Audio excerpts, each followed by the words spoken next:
In a dimly lit corner of the ballroom, I watched a couple gracefully gliding across the dance floor. Their eyes were glued to each other. They were having a silent conversation.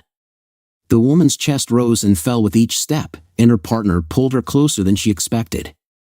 Her slender figure perfectly matched his large one, creating a stunning contrast.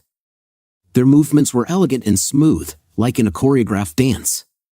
He moved with the agility of an athlete, and she followed his every move with precision. All eyes in the room were riveted on them, mesmerized by the emotional connection that seemed to radiate between them. It might not be love, but there was something undeniably strong about the way they moved together. The bond between them went beyond simple friendship. Her honey blonde locks cascaded like a light tide as she leaned towards him, but not of her own free will. She was held tightly by her attractive boss. Watching them together, I couldn't help but feel a pang of jealousy. After 11 years of marriage, the sight of my wife in his arms made me angry and humiliated.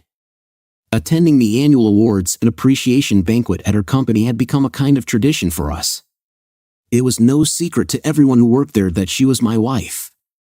As we all sat and watched the performance, I felt eyes searching for me in the crowd, anticipating some kind of skirmish. After a few dances, they left the dance floor together, joining other colleagues at a table in the center of the hall. I couldn't help but notice how she was looking at him with a familiar intensity in her eyes, a look that had previously been intended only for me. I hadn't seen them for a very long time, but the disgust inside me was still strong. All I could think about was that the inevitable was coming. The tension was building up like in a kettle that is about to boil. I needed to hold on a little longer. The attempt to balance fear, anger, and bitterness towards the current situation with the love, admiration, and faith that I once felt for my wife turned out to be unsuccessful. Despite all my efforts, I couldn't get rid of these conflicting emotions. But as I watched her walk away without deigning to look at me, I was overwhelmed by a wave of despair and self-pity. I hung my head, feeling defeated. After all the efforts I had put in to try to fix our broken marriage, despite my countless attempts to arrange dates, do household chores, have meaningful conversations, and make romantic gestures, she continued to distance herself. The flowers, notes, and love cards I left for her were thrown away without a second thought. Even sending flowers to her workplace did not elicit any response from her. Standing behind Mary at the makeshift bar in the corner of the room, I couldn't help but wonder if my wife had received the flowers I sent. Now all I had to do was wait. Pushing these thoughts out of my head, I tried to keep an impassive look and asked Mary if she was having fun. She mentioned that Harold likes free drinks at these annual parties, and I couldn't help but smile and nod in agreement. I reached for my empty glass, repeating Mary's actions. "Me too," I replied absently. The absence of Jason's wife, who always brought elegance and joy to our conversations, did not go unnoticed. "Have I seen Jason's wife today?" I asked, trying to hide my concern. Mary leaned towards me, her words slightly blurred from the alcohol. "Oh, didn't Kelsey mention that Jason handed his wife the divorce papers today? It seems like she was neglecting her marital duties." Mary's revelation hit me like a brick, but it seemed that due to intoxication, she did not pay attention to the weight of her words. I was pleasantly surprised by the results. After all, it's Friday night. As soon as I got home from work, we rushed here without even having time to really discuss anything. Perhaps I exaggerated a little when I said that we took the day off to prepare for the evening. She had plenty of opportunities to raise this issue, but she decided not to. I poured myself another whiskey and Coke, picked up a glass of white wine for Kelsey, and headed over to the table where she and Jason were chatting. They were so engrossed in each other that neither of them noticed my approach. "Kelsey, I brought you a glass of wine," I said, handing her the glass. She jumped slightly in surprise and exclaimed, "Oh, you scared me." She took the glass from me and thanked me, but the awkward tension in the room was palpable. The others tried to avoid eye contact, showing a sudden interest in the stained tablecloth or something else on the other side of the room. While we stood there feeling awkward, I caught curious glances from those around me, expressing doubt in my thoughts and obvious ignorance. A young man, no older than 25, was openly grinning as he watched me look at the table. Our eyes met for a moment, maintaining a silent connection, after which his smile faded, and he turned his attention to the tablecloth. The clock was approaching 1 o'clock in the morning, which meant the end of the holiday, and the guests began to leave the hotel lobby, heading home. It was obvious that Kelsey wasn't quite ready to finish the dance with her partner. "We should probably go home, dear. I still need to drop off the babysitter, and we promised her that we wouldn't go out later than 2 today," I said, realizing that I was taking up her time spent with Jason. "Okay, I think we should go. See you on Monday," she replied with a smile. It was nice to know that this awkward moment was coming to an end for everyone involved. "It was nice to see you, Jason." I held out my hand, and he met it with a firm handshake. Despite the fact that he was trying to demonstrate his strength through his grip, I could say that I had a physical advantage. I was a little taller and heavier than him. While maintaining eye contact, I sensed the hint of deception and complacency in his gaze. After a moment, he let go of my hand and wished us good night. I said goodbye to the group as we left the room and headed for the car. The ride home was quiet, but Kelsey's beaming smile lit up the darkness. Upon arriving home, Kelsey immediately went to check on her daughter Caitlin, and I took care of Brittany and prepared to take her home. When I returned, I found Kelsey already sound asleep in bed. After checking on Caitlin, I quickly went to the bathroom and then retired to a spare room for the night. I already knew that there could be no intimacy between us today. It's been so long since we've been in each other's arms. I closed my eyes, the ceiling image disappeared, and I fell asleep while my mind was busy with tasks that I needed to solve the next day. When I woke up early on Saturday morning, I found Caitlin already in the living room, engrossed in her favorite cartoon. I waved at her from the doorway, asking if she had already had breakfast. "Yes," she replied enthusiastically, waving a spoon dipped in milk and accidentally sprinkling drops on the carpet. I reminded her to calm down because Mom is still asleep and I have to work in the office. "Okay, Dad," she replied too loudly, making me giggle at her rampage. Around 8:30 a.m. on Saturday, I contacted my lawyer on my cell phone. "Good morning, Bill, this is Matthew Franks," I greeted him. "Good morning, Matt." "I think it's not a happy call," he replied, already guessing the reason for my appeal. Confirming his suspicions, I informed him, "That's right, it's time to put the plan into action. I found out that Jason filed for divorce yesterday. Do you think Kelsey met with a lawyer?" Bill replied, "I don't think so, but I'll contact her and clarify. Let's meet in 30 minutes at the coffee shop. My assistant will ask you to sign and the notarized forms. We'll file the paperwork on Monday morning, and then we'll serve her at lunch." "Good plan." "See you soon," I said. I arrived at the coffee shop early, greeting the barista with a faint smile. I ordered and settled into a cozy armchair by the fireplace. My thoughts were in the air as I reflected on the unexpected turn my life had taken. I never thought that I would divorce the only true love of my life. It's hard to pinpoint the exact moment when you realize that your cozy life is about to change, but you can make an assumption. For me, it was a traffic ticket, one of those annoying fines that a camera issues for running a red light. The photo showed the driver, the license plate of the car, as well as the date and time of the violation. When I received the fine in the mail, I grinned and immediately realized that it was Kelsey's doing. When she was in a hurry, she always turned on the headlights. I hesitated before opening the message, knowing that the only reaction to it would be tears. A direct encounter with this situation would only lead to trouble. In the photo, Kelsey was sitting next to a man whose face was hidden. Even though I couldn't make out his features, I recognized him immediately. It would seem that the usual moment is perhaps they are having lunch or going to a meeting, but something about the date and time, March 5th, alerted me. Not so long ago, I was flipping through my phone when I came across our text messages from the 5th. She planned to stop by Mary's place after work to buy clothes for Kate. It seemed like a common thing because Mary's daughter was a little older and we often received nice gifts from them. Although I usually remembered Mary bringing things to work, I didn't think much of it at the time. "Don't worry, do you want me to cook dinner?" I asked. "Yes," she replied. "What time should I wait for you?" "Well, I think I'll be a little late," she replied. "Okay, let's have some fun there, thank you, we'll take care of it," she said with a smile. At that time, I found an intersection on Google Maps that was on the other side of the city from Mary's house. But maybe it's just a coincidence, right? As I put all the evidence together, it became increasingly difficult for me to ignore the signs. Kelsey had been lying low since November, and our quarrels over the holidays were becoming more frequent. By January, she stopped being interested in how I held her hand when we went shopping or walked together. Our conversations gradually turned to work or Caitlin, leaving behind discussions of our aspirations, family vacations, and plans for the future.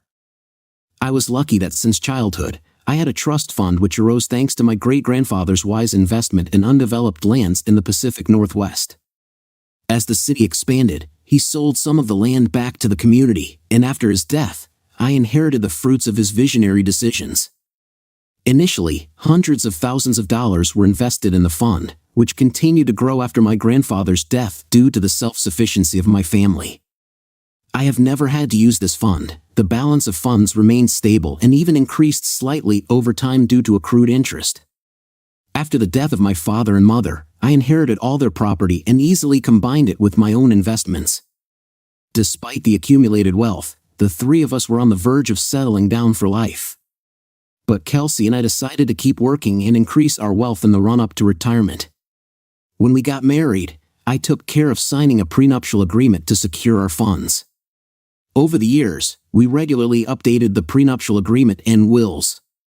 One of the points that never changed was the standard divorce clause, ensuring that in the event of a divorce, our assets would remain divided. In the event of my death or divorce, special provisions have been developed regarding the circumstances of my death. Kelsey wouldn't have gotten any benefits if she had been involved in my demise. To ensure fairness and protection, I have been using the legal and financial services of a reliable family lawyer for many years. While preparing for a possible divorce, I turned to a lawyer for advice, and I was referred to the best local divorce lawyer. I set up a meeting with them at the end of the week to discuss possible options, knowing that our prenuptial agreement would be a solid foundation for any legal proceedings. I wasn't worried about my finances. Matt, one option is to hire a private investigator to figure out the situation and find out if there is cause for concern. Unfortunately, all my detectives are busy with other cases right now, so it may take several weeks before they can take on yours. I understand that you are worried and don't want to wait, so let's consider other possibilities, the lawyer said. There's one person who fits this description. He's trying to start from scratch, but few people believe in him. We call him Larry the Nasty, Bill told me. He is a former police officer who was fired for various complaints and suspicious behavior. Although he can be hired right away, I hesitate to approve a long-term collaboration with him. Why the nickname Scoundrel? I asked, grinning. I prefer to keep everything under control. If we are to move forward, it is important to have concrete evidence. Fortunately, he does not go beyond the law. He is able to collect information such as detailed photos, videos, emails, and phone calls that may go beyond what is allowed by law. I was informed that his findings often serve as indisputable proof of infidelity, the lawyer said. We could offer him a payment to complete our business with him and move on to a more reliable private investigator over the next few weeks, he suggested. I thought for a moment. Do you think he can start working for us today? I asked. I will contact him to confirm this. I will act as an intermediary in this situation. In the office, I'll give you the latest news later today, Bill offered. Sounds like a plan. Thanks, I said. I filled out various forms for the lawyer, and the person submitted them to my accountant and deducted the fee from a separate business account, not from my personal one. Kelsey didn't know what I was up to because she didn't have access to the information. I didn't want to alarm her, especially if my suspicions turned out to be unfounded because our marriage was already going through hard times. During this period, I decided to work on improving my relationship with my wife. Thanks to my life experience, I realized that sudden changes in behavior usually occur after some significant event. Not knowing what caused these changes in my wife and not being sure that our relationship could not be fixed, I decided to try anyway. I made a conscious decision to make our relationship a priority by assuming the role of a caring and attentive partner. I devoted myself to showing my love and appreciation for her, striving to become the kind of husband her friends would envy. Despite my efforts, it became clear that our relationship had reached a breaking point. On Thursday afternoon, I was asked to stop by Bill's office to discuss our next steps. The detective discovered a treasure trove of evidence. Hours of video footage captured them together in intimate moments, portraying a happy couple. Photos, phone records, and personal emails painted an eerie picture.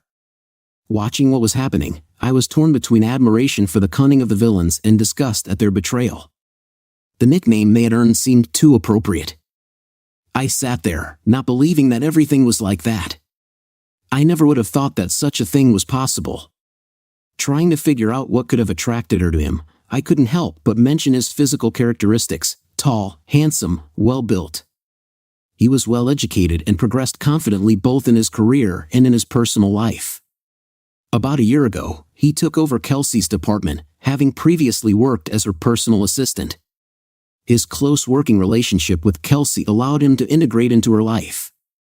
Jason was an outstanding baseball player in college and planned to go to graduate school, but a shoulder injury sustained in his senior year forced him to change direction. It was hard not to be impressed by his success. I never thought Kelsey would let him come between us. The situation was too complicated. I felt suffocated, my chest was constricted, and my vision was blurred. I was afraid that I might lose consciousness. Desperate for relief, I pushed back my chair and bent over, pressing my head between my knees, trying to even out my breathing. Inhale, exhale, until consciousness cleared.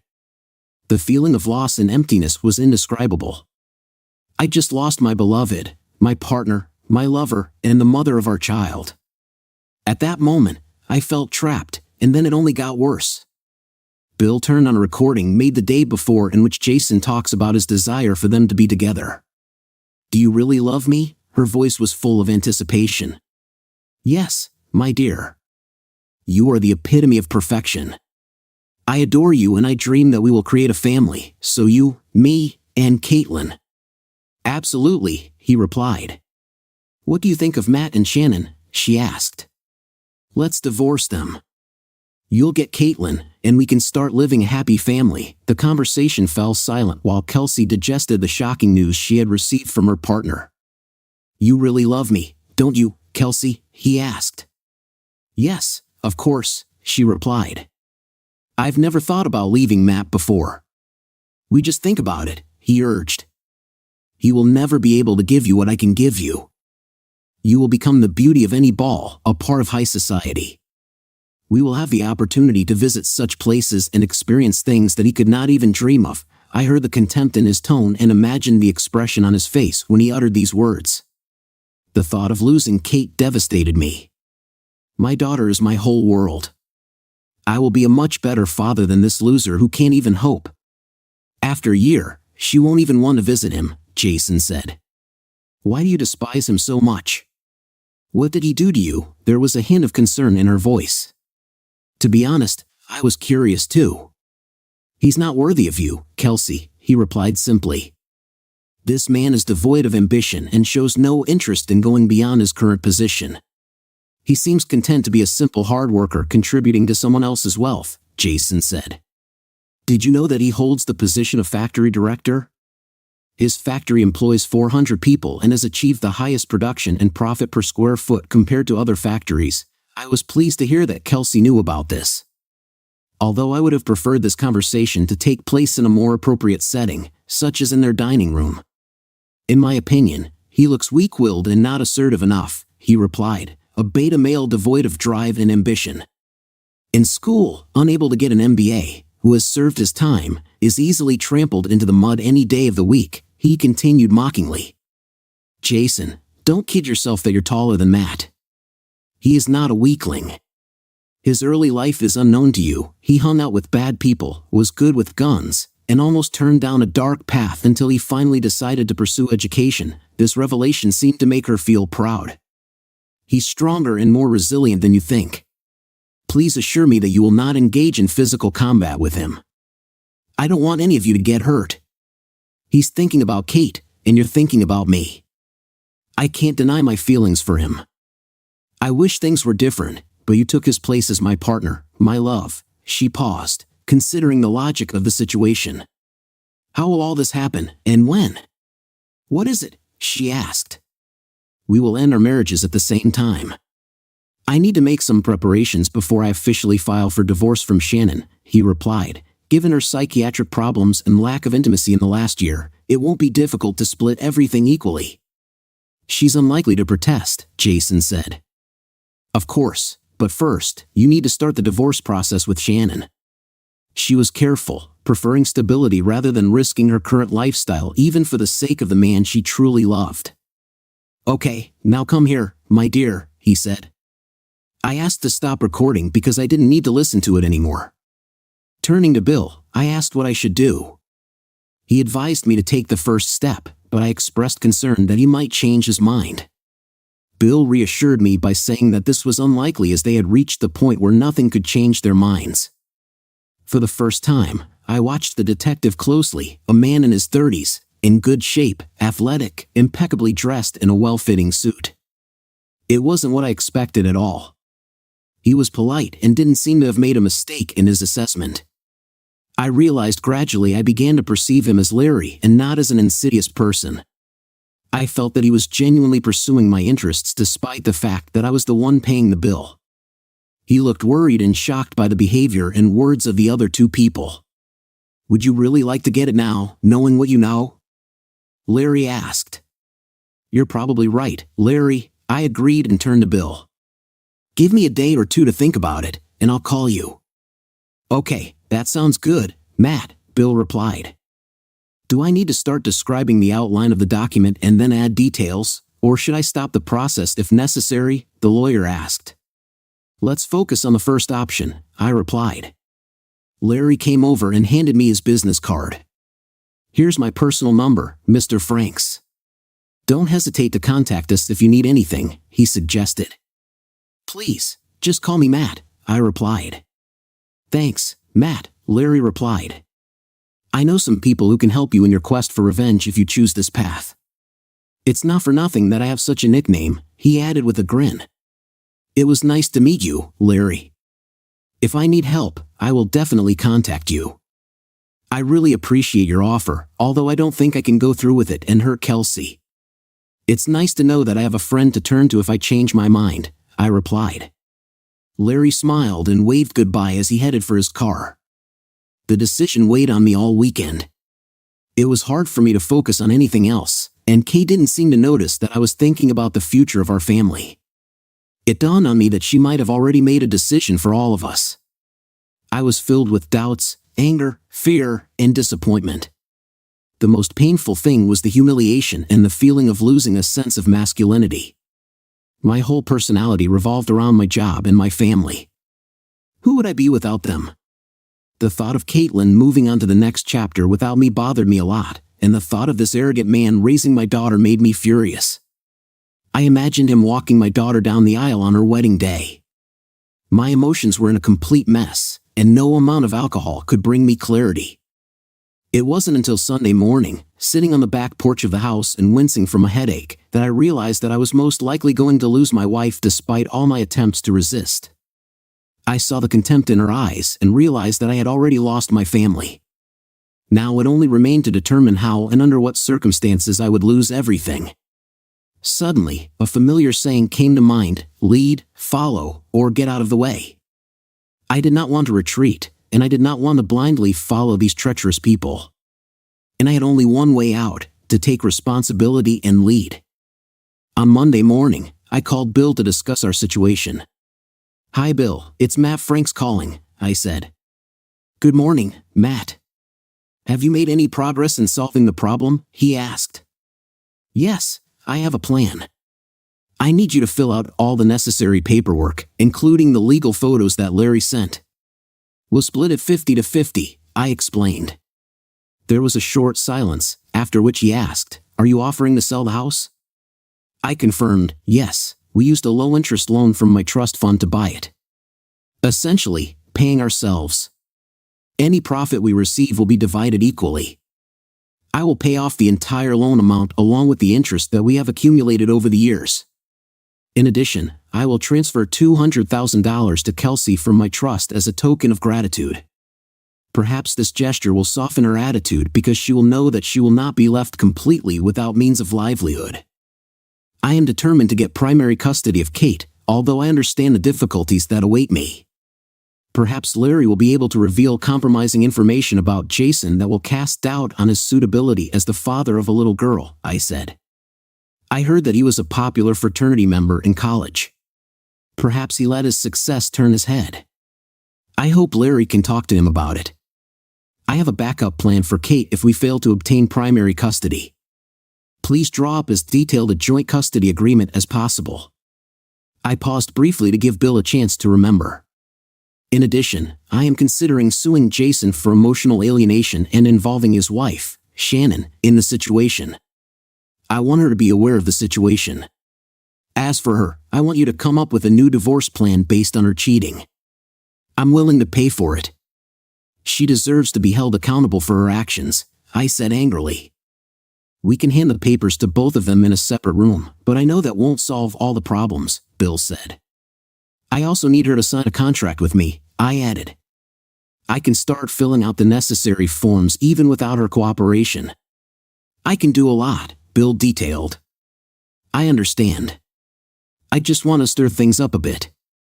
I want to file a lawsuit against Kelsey's company for allowing her to enter into a relationship with her boss. I am concerned that there are no moral standards in the company that would prevent such behavior, especially given the dynamics of power in relations with her immediate superior. I understand that this may not lead to any significant consequences, but it is important to resolve this issue and see what can be done, I added. Matt, be prepared for potentially high costs and increased expenses while we resolve this issue, Bill warned me. I have to make sure that these two don't get more money than they are rightfully owed. As my father always said, when you hire a lawyer, you're essentially negotiating a price, I finished. Bill laughed at my sarcastic comment about lawyers, agreeing that my father was wise. Remember, you don't have to give her the funds from your trust. Thanks to a secure prenuptial agreement, he reminded. I know about it, Bill. After thinking about it over the weekend, I came to the conclusion that without burdening her financially, I could make her more supportive of my requests. And frankly, she deserves it. She put in a lot of effort and supported me while we both saved money for the future. I hoped it would give her an advantage over Jason, and she wouldn't have to depend on him so much when she was on her own. She really deserves better, but I'm not going to let that liar Jason take more from me than he's already taken, I grimaced as I expressed my thoughts, feeling that my wife should have been all I needed. Just the thought of Jason taking over the life that I thought should have been mine made me despair. Even though I felt betrayed by Kelsey, I always tried to be honest with her and treat her with respect, even if it wasn't mutual. I found comfort in the certainty that Caitlin would eventually understand and support my decisions when she saw how our family had suffered. I am refraining from submitting an application for now. I prefer everything to be ready and waiting in the wings. I want to wait for her to take the initiative. This way, I can spend more time with Kate at our family home. I understand that there will come a moment when I will have to act, but I want to wait until the very last moment when I can't handle it anymore, I told Bill. I see. We can leave all documents unsigned and notarized until you feel ready. I can work from home on Saturday mornings so you can contact me on the weekend, Bill informed me. We won't be able to file the documents until Monday morning, but I can arrange for someone to be at the doors when they open and submit them the same day, Bill suggested. Okay, we'll do that, I agreed. After saying goodbye, I took Larry's business card out of my pocket and dialed the number. Larry replied, Matt Franks, how are you? Okay, I replied. Are you ready for mischief? I hesitated. Yes, but please wait for my signal, I said. Okay, no problem. What do you need to know? He asked. Can we arrange a personal meeting? I asked. Sure, just give me an hour, he replied. That sounds good, I replied. I was already waiting for him to pull up in the parking lot. After drinking coffee and having a snack, he sat down opposite me. I want to collect all the unpleasant files, photos, videos, recordings, everything we need to figure out how to anonymously send this to Shannon Stanton. Maybe by email, I explained. No problem. I know someone who works on the dark web, Larry said before ending the conversation. I was thinking about posting a video on an adult website or sending inappropriate messages to Kelsey's parents or colleagues, Larry suggested. He's cunning, I thought to myself, but Kelsey will still have to stay in town. I don't want her to be so ashamed that she left with Kate. And she's still dear to me even if she doesn't feel that way about me anymore. I pushed an envelope with $5,000 in cash towards Larry. This should help you get started, but if you need more, just let me know, I said. Larry took the money and nodded at me. $3,000 should be enough, Larry said. Despite his harsh temper, he is at least straightforward. You can keep the remaining amount as an advance payment. I may need your special skills in the future. Don't forget to be careful until I get in touch with you. I want to surprise them, and I have specific motives so that they can take the first action. In addition, we should collect information about his wife's health problems. Her medical background may influence our future decisions. Are you up to the task? I asked. Absolutely, he replied. Bill asked me to gather information about how Jason went to school. I need something that I can use against him if we get caught up in a custody battle, he said. I nodded in understanding and made a few notes in my notebook. After finishing our coffee, we discussed his career in law enforcement and all our mutual acquaintances. After completing the meeting, we shook hands and went our separate ways. That was 3 months ago. My thoughts were interrupted by the appearance of Bill accompanied by his assistant and Larry. Is it time to leave? Bill asked when everyone had taken their seats.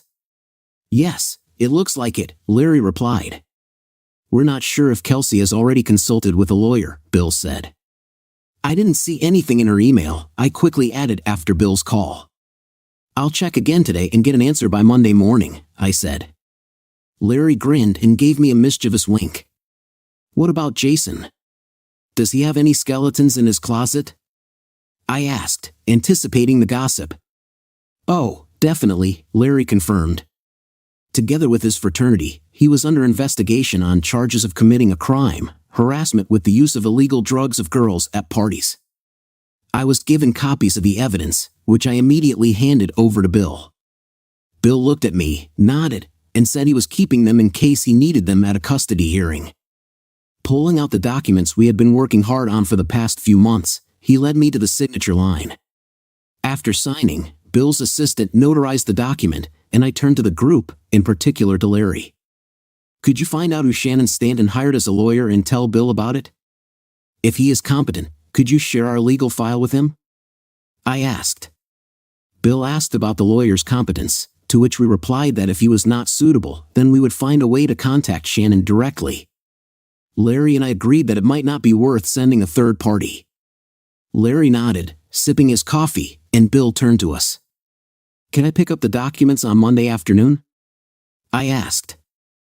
I will personally hand over the documents to Kelsey and inform her of the situation before officially handing them over on Tuesday, Bill agreed, nodding in understanding. Then he instructed his assistant to prepare the server for Tuesday. Also, I would like Jason and his assistant to be served on Tuesday afternoon. I think we should also contact Shannon as she will need information soon. Bill, please share the file with Shannon's lawyer on Monday afternoon.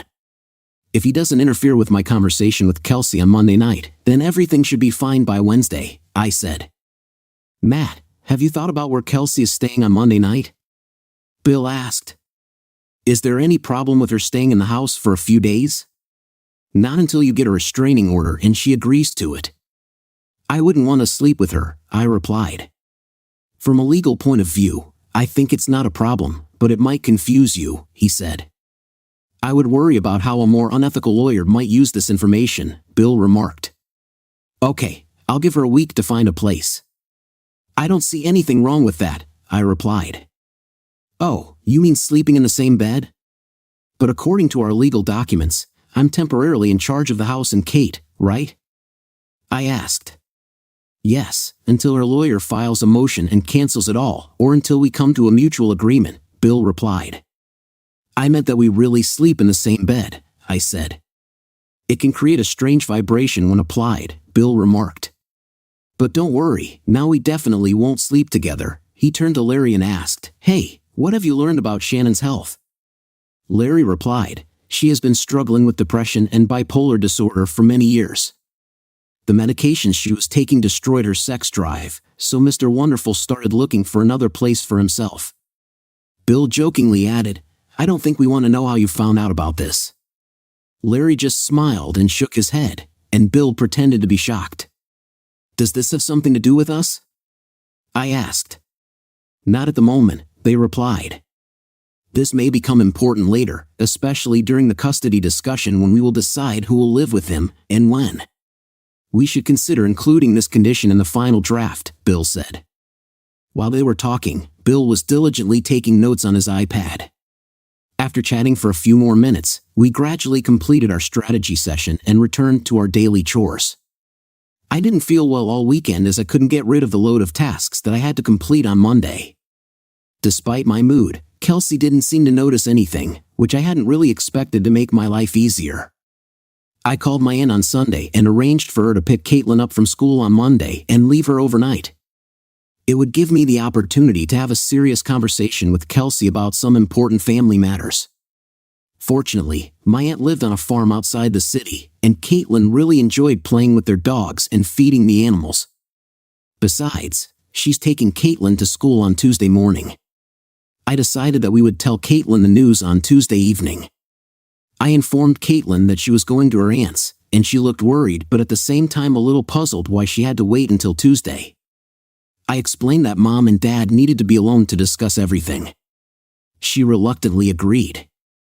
I slept in the spare room that night, and again, Kelsey didn't say anything about it. She seemed relieved when she saw that I had gone to sleep in the spare room on Sunday evening. I lay and thought about the upcoming conversation with Caitlin. After reviewing the checklist and confirming my plan, I finally fell asleep. The next morning, I spoke with the vice president of production, informing him of the need for a week's rest. I also contacted my assistant and senior production manager to make sure they were fully informed of all the necessary details during my absence. Later that day, I unexpectedly walked into Bill's office and found Larry there. I noticed a stack of documents on the table, and the bustle in the office indicated that everyone was working hard. Bill came up to me holding a stack of papers in his hands. "Matt, we filed documents with the court this morning, and here are Kelsey's documents at your request. We have scheduled the official filing of documents at your house for 9 a.m. on Tuesday. Do you mind?" I accepted the envelopes and replied, "Yes, it suits me. I plan to convince her to take the rest of the week off. I'll let you know if there are any changes." "Great, it's okay," Bill said, taking a moment to collect his thoughts. Larry found Shannon's lawyer, who turned out to be very impressive. Bill sent him all their documents, and the lawyer seemed ready to accuse him of adultery and get a bigger share of their property than 50-50. He assured Bill that he would not take any action until the next morning, so everything looked promising. Based on recent calls and emails, Kelsey is scheduled to meet with her lawyer next week, Larry asked cautiously. "Matt, please let me know if you need any additional help." "Okay," this prompted another sharp look from Bill, indicating his concern about our situation. "I think it's okay," I assured him, hoping to avoid further complications. "It looks like Kelsey and Jason will take care of everything." After leaving Bill's office, I quickly texted Kelsey, "Will you come home at a reasonable time today, or around 5:30 p.m.? "Why are you asking?" "Is everything okay?" she asked. "It's nothing special. I just got a little distracted over the weekend, and I want to catch up tonight. I have arranged with Aunt Alex that she will pick up Kate tonight and stay with her overnight," I said. "I decided to cook a homemade dinner. Do you have any preferences?" I asked. "That's very nice of you." "Of course, I'll be home on time," she replied. "Dinner will be served at 5:30 p.m., I said. I couldn't help feeling guilty for putting her in this situation, but lately, it seems to have become a habit. I hope that she believed that I was just very sweet and affectionate. Kelsey arrived home at 5:15 p.m. and went to change while I prepared the table and laid out the food.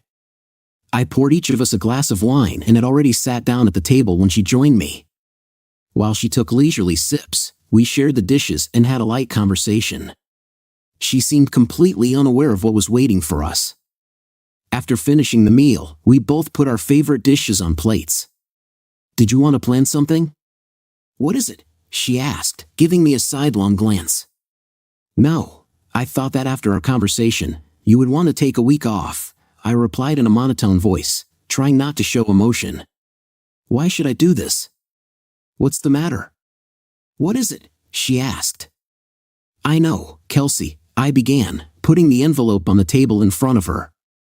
She looked at it, then at me, taking a sip of wine. "I know about your relationship with Jason and that you are going to file for divorce," I said. After taking a sip of wine, she coughed slightly and stared at me blankly. I could see the wheels turning in her head, trying to piece together how I found out about this and what she should do in this situation. Finally, she realized what was going on and asked, "What kind of scam is this?" I told her about the meeting with the lawyer scheduled for next week and that Jason had already filed for divorce from Shannon. "I know about your feelings for him and that you plan to leave me and take Kate with you," I said. After taking a sip of wine, she coughed slightly and stared at me blankly. I could see the wheels turning in her head, trying to piece together how I found out about this and what she should do in this situation. Finally, she realized what was going on and asked, "What kind of scam is this?" "I know about your feelings for him and that you plan to leave me and take Kate with you," I said. After taking a sip of wine, she coughed slightly and stared at me blankly. I could see the wheels turning in her head, trying to piece together how I found out about this and what she should do in this situation. Finally, she realized what was going on and asked, "What kind of scam is this?" I opened the envelope and handed her the photos. When she looked through them, her eyes widened and she lowered her glass.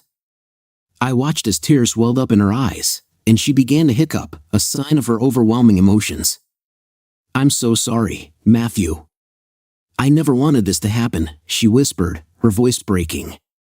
She fell silent, staring at the table in front of her. "I understand, Kelsey. I've known about your plans for a long time. I've had time to think about it," I reassured her. "I am deeply disappointed by your actions, and it causes me great pain." I took a break to pull myself together and suppress my growing anger. "All I have to do is find out if I did something that pushed you to Jason," I asked. Her response was a quick denial followed by a guilty and ashamed retreat to the table. She claimed that I didn't do anything like that. "You didn't do anything to push me away.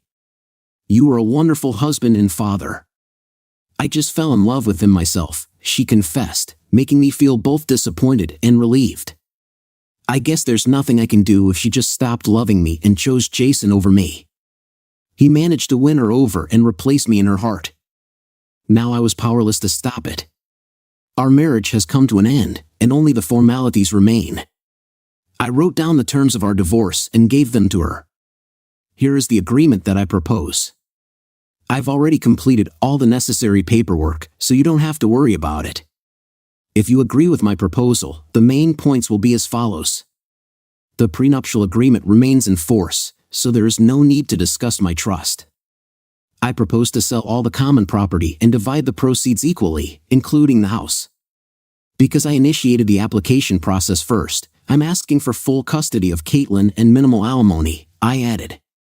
"I am ready to take a flexible approach to organizing visits. I will continue to provide Caitlin with insurance, but you will have to get your own insurance. You can keep your own funds, investments received in marriage, and inheritance from your mother. I have no intention of taking what is rightfully yours. All the investments that we have made together will be divided equally. Caitlin and I will stay in the house until it is sold," I replied. "I'm also contributing $200,000 from my trust to help you settle in. I advise you to think about drawing up a prenuptial agreement to secure your property in case you and Jason carry out your plans. The main thing for me is that you don't suffer any losses. I want you to be independent and self-sufficient, and I don't need any financial support from you," I finished. While she was processing the information she received, I paused to observe her reaction. "I think I should take Caitlin with me. She will need a mother when she grows up," she said firmly. "I completely agree with you, but this situation can be resolved remotely through visits and phone calls. To be honest, I don't trust Jason with our daughter. I know that he intends to manipulate her against me with gifts and his feigned politeness. Since he cannot have a child of his own, it looks like he wants mine. I have already made concessions by allowing him to have my wife, but I will not allow him to have my daughter. If necessary, I am ready to discuss the issue of custody, I added. I made this offer as a gesture of goodwill when I noticed how red her face was during a stormy conversation about Kate and Jason. He will never hurt her, and this decision ultimately depends on me. Getting rid of her mother's influence is not a positive step in this process, she replied threateningly.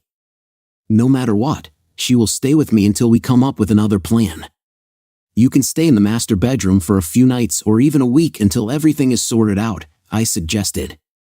My love for you remains unshakable despite the difficulties we face. I believe that we were one team ready to fight the world together, but your actions cause me great pain and confusion.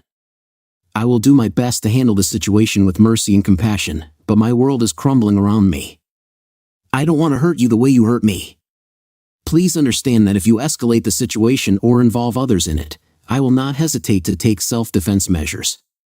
Remember that I have resources at my disposal that surpass anything you or Jason possess, I replied calmly. My behavior had changed, and now she could hear the rage in my voice. I'm capable of being tough when I'm under pressure. She's seen this side of me in the past. So let's calmly sort out this situation, and let the lawyers deal with the rest. It is very important for me to remain polite and respectful to you whenever we communicate. It's important for our daughter Caitlin to see how we get along. I am determined that we both play an active role in her life, I reported, hoping to avoid a long and bitter argument. I have free time until the end of the week, and according to the requirements of the law, you must be officially served, which should happen at our house at 9 a.m. I don't want you to feel uncomfortable at work, so maybe you should take a few days off too. I understand that it will be difficult for both of us to be at home at this time, but I think it would be better to meet with Caitlin tomorrow evening or leave her at home on Wednesday to discuss the situation, I suggested. Kelsey had already stopped eating and didn't seem to be feeling well. I think she finally realized the seriousness of her actions. She can only blame herself for the consequences. I was happy and didn't pay attention until she broke everything. She looked at me with a puzzled expression and confessed, "You obviously outsmarted us somehow. You managed to plan everything in advance." She promised that she would get in touch with work quickly and stay at home until Wednesday. How about leaving Caitlin at her aunt's until tomorrow and bringing her back Wednesday morning so we can have a proper conversation? I asked. Kelsey seemed to agree with this plan, giving me a slight nod as she sorted through the paperwork. I wished her good night, feeling that she needed time to think about the news. She retreated into the bedroom, closing the door behind her. Since I had already moved most of my daily clothes and necessities to the spare room, there shouldn't have been any more problems. I contacted my aunt and told her about the family business we were working on, and she kindly agreed to leave Caitlin for an extra night and bring her back on Wednesday morning. I also talked to Caitlin and informed her that she would not go to school the next day. She was a little puzzled but didn't object. I assured her that my mother and I would clarify everything on Wednesday. While I was tidying up and getting ready for bed, I heard Kelsey talking to herself behind the closed door as if she was having a phone conversation. Later, I heard quiet sobs. She was grieving that our marriage was over. The next morning, I heard Kelsey get ready for work early and come downstairs dressed casually. At 9 o'clock sharp, she opened the door to receive her package, except for the photos and transcripts she had been looking through in her room the night before. Right after that, she hurriedly grabbed her keys and purse and hurried out the door. She didn't specify where she was going, but I got the impression that she was meeting with Jason, her lawyer, or someone else who might be on her side. Later that day, Bill called to say that Jason and their company had received our claims. To my surprise, Jason also received a counterclaim from Shannon. Bill stressed the importance of remaining vigilant and careful, as there were rumors about Jason's threats against me. I never thought Jason could be so stupid, considering he always had everything he wanted. But just in case, I took my .45 caliber pistol out of the gun safe, made sure it was loaded, cocked, and locked, and put it on a chair. Sitting down to watch TV, a few hours later, while I was standing at the sink, a black BMW pulled up to my house, and an angry Jason got out of it with a baseball bat. Realizing the gravity of the situation, I quickly returned to the chair where my mobile phone was waiting for me. Feeling safe behind the locked door, I quickly dialed 911 and reported that my wife's boyfriend was outside with a baseball bat. Several cars were sent to my address. When I heard another car pull up to the house, and then there were screams, I realized that it was Kelsey. Suddenly, there was a loud squeal in the house. My heart started pounding when the front door shattered, and Jason stormed into the house in a rage. "You bastard. You got me fired. You ruined my divorce," he growled, foaming at the mouth. I put my right hand on the butt of the gun. The feeling of it calmed me down. Jason was swinging the bat, and I heard Kelsey screaming, begging him to calm down. "I took your wife, and now I'm going to end you and take your daughter," he shouted. I let him walk another 5 feet before pulling out the gun. It was clear from the narrowed eyes that his decisions were questionable. He held the bat high, but its effectiveness at a distance of 25 feet was questionable. The sound of the shot from the chamber was loud and sharp. I was always taught to hit the target 3 times, so I quickly fired 2 shots in a row. When Jason slowed down, his next step seemed hesitant to me, as a result of which he stumbled and fell just as the 3rd bullet flew out of the barrel. I noticed a sudden movement at the door, but I was too engrossed in what I was doing to pay attention to it. Suddenly, a bullet flew past and bit into the broken front door, narrowly missing Kelsey. Jason collapsed to the ground, first on his knees and then face forward. A cacophony of screams and the deafening sound of a gunshot filled my ears, making me realize how loud it was in such a cramped room. Sirens wailed in the distance, followed by frantic screams from the police, unaware of the gravity of the situation. They put Kelsey on her stomach and handcuffed her in front of an open door. Her screams and protests rang out continuously. The unfolding events stunned me, and finally, my attention was attracted by the gun pointed at my face and the officer's urgent commands to stop and drop the weapon. When I came to my senses, I obeyed his order and handed over the gun. The next 2 weeks were a whirlwind of chaos and stress. Jason was injured by a policeman at the scene of the crime. Later, I learned from police reports and witness statements that he had simultaneously received my lawsuit and updated divorce papers from his wife. It didn't take him long to realize that the incriminating photos had been obtained from me. Kelsey stood next to him while he opened the envelope he received from his wife and confirmed that she also had a set of these photos. Soon after, they were both summoned to the vice president's office, where they confessed their affair. Unaware of the possible consequences, the managers decided to fire the managing director for communicating with a subordinate. Knowing that my application would not be considered, this decision made me the object of Jason's anger, who believed that I had offended him by speaking out against his actions. Inflamed with anger, he took a souvenir bat from his office and headed to my house, wanting revenge for what he perceived as betrayal. Kelsey spotted him from the window of the conference room on the 2nd floor and quickly guessed where he was going. Hurrying to intercept him in the driveway, she tried to defuse the situation before he could harm me. None of them knew that I had been warned of their imminent appearance and was ready to confront them. Trying to prevent Jason from entering the house, Kelsey got a black eye from his outburst of rage. Fortunately, she escaped further injury, but the ordeal haunted her for several more months in the form of recurring nightmares. I've only spoken to her a couple of times amid the chaos of police interrogation, court hearings, and courtroom visits. We never entered into a deep conversation about the events that took place in our house. Kelsey was just a shadow of her old self. The loss of her husband and daughter in less than a day had a big impact on her. She has never been able to recover from this tragedy. Despite the fact that they kept in touch with her during the divorce process, after it was completed, she seemed to gradually distance herself. Kelsey did not resist and did not hire a lawyer to challenge the divorce. As a result, I had no difficulty getting custody of Caitlin. To my amazement, she constantly refused to fulfill her financial obligations. Bill held onto her share for a while but eventually returned it to me a year later. She never returned to our house but lived with her family until she disappeared during the attack on me. Jason was severely injured during detention and spent a long time in the hospital. After that, he completely changed.